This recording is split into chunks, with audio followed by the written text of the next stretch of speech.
আসসালামু আলাইকুম আরহামতুল্লাহি অবরকাতুহ। প্রিয় সম্মানিত দর্শক, আজ আমরা জানব যে দোয়ার ফলে ভাগ্য ঘুরে যায়। পবিত্র কোরআনে আল্লাহ বলেন, তোমরা আমার কাছে দোয়া করো, আমি তোমাদের দোয়া কবুল করব। সূরা মুমিন আয়াত নং ৬০। আরবি দোয়া শব্দের অর্থ ডাকা, আহ্বান করা, প্রার্থনা করা, কোনো কিছু চাওয়া ইত্যাদি। দুয়ার মাধ্যমে বান্দা নিজেকে আল্লাহর কাছে খুব সহজেই সমর্পণ করতে পারে। দুয়া মুমিনদের হাতিয়ার। দুয়ার মাধ্যমে অসম্ভবকেও সম্ভব করা যায়, এমনকি দুয়ার ফলে ভাগ্যও ঘুরে যায়। রাসূল সাল্লাল্লাহু আলাইহি ওয়াসাল্লাম বলেছেন, দুয়া ছাড়া আর কিছুই আল্লাহর সিদ্ধান্তকে বদলাতে পারে না। তিরমিজি হাদিস নাম্বার 2139। দুয়া সব এবাদতের মূল। দুয়ার তাৎপর্য সম্পর্কে রাসূল সাল্লাল্লাহু আলাইহি ওয়াসাল্লাম বলেছেন, সর্বোত্তম এবাদত হলো দুয়া।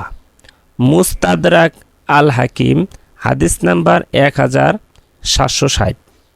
অন্য হাদিসে এ সম্পর্কে রাসূল সাল্লাল্লাহু আলাইহি ওয়াসাল্লাম বলেছেন, আল্লাহর কাছে দুয়ার চেয়ে বেশি মর্যাদাময় আর কোনো আমল নেই। তিরমিজি হাদিস নাম্বার 3370। মানুষের কাছে কিছু চাইলে মানুষ বিরক্ত হয়, আর আল্লাহর কাছে না চাইলে আল্লাহ রাগ হন। রাসূল সাল্লাল্লাহু আলাইহি ওয়াসাল্লাম বলেছেন, যে ব্যক্তি আল্লাহর কাছে কিছু চায় না, আল্লাহ তার উপর রাগ হন। তিরমিজি হাদিস নাম্বার 3295। যে দোয়া করতে অলসতা করে তার সম্পর্কে রাসূল সাল্লাল্লাহু আলাইহি সাল্লাম বলেছেন, সবচেয়ে হতভাগ্য মানুষ হলো সে যে দোয়া করতে অলসতা করে। তাবরানী হাদিস নাম্বার 60। আল্লাহ তাআলা বান্দার দোয়া কবুল করার জন্য সব সময় প্রস্তুত।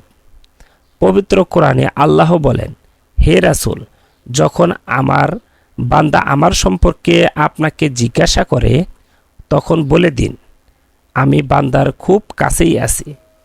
সে যখনই আমার কাছে দোয়া করে, আমি তার দোয়া কবুল করি।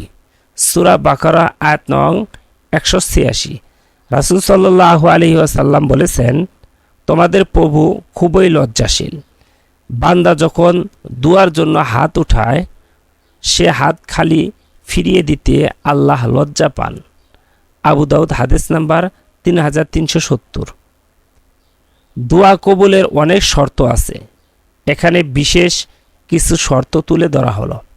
আল্লাহর উদ্দেশ্যে একমাত্র তার সন্তুষ্টি অর্জনের জন্য খালেস দিলে দোয়া করা, সুন্নত তরিকা মেনে দোয়া করা, দুয়ার অসৎ উদ্দেশ্য না থাকা এবং আত্মীয়তার সম্পর্ক ছিন্ন করার আবেদন না করা, দোয়াকারীর খাবার ও পোশাক হালাল উপার্জনের হওয়া।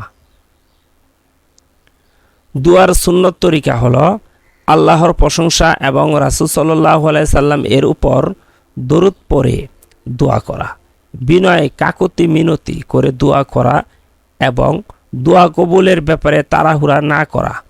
পবিত্র কোরআনে আল্লাহ বলেছেন, তোমরা নিজের প্রতিপালককে ডাকো কাকুতি মিনতি করে এবং সঙ্গোপনে। তিনি সীমা অতিক্রমকারীদের পছন্দ করেন না। সূরা আরাফ আয়াত নং 55। আশা ও ভীতিময়।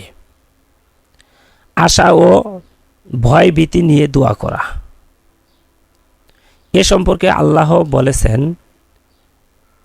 তাকে ডাকো ভয় ও আশা নিয়ে। সূরা আরাফ আয়াত নং 56। সম্ভব হলে ওযু করে কিবলামুখী হয়ে দোয়া করা। নিজের গুনাহের কথা স্বীকার করে আল্লাহর নিয়ামতের স্বীকৃতি দেওয়া। দোয়া কবুলের বিশেষ মুহূর্ত হলো আজান ও একামতের মাঝের সময়, ফরজ সালাতের পর এবং শেষ রাতে, জুমার দিন আসর থেকে মাগরিব পর্যন্ত এবং পবিত্র রমজান মাসে ইফতারের সময় দোয়া করলে দোয়া কবুল হয় বলে হাদিস শরীফে বলা হয়েছে।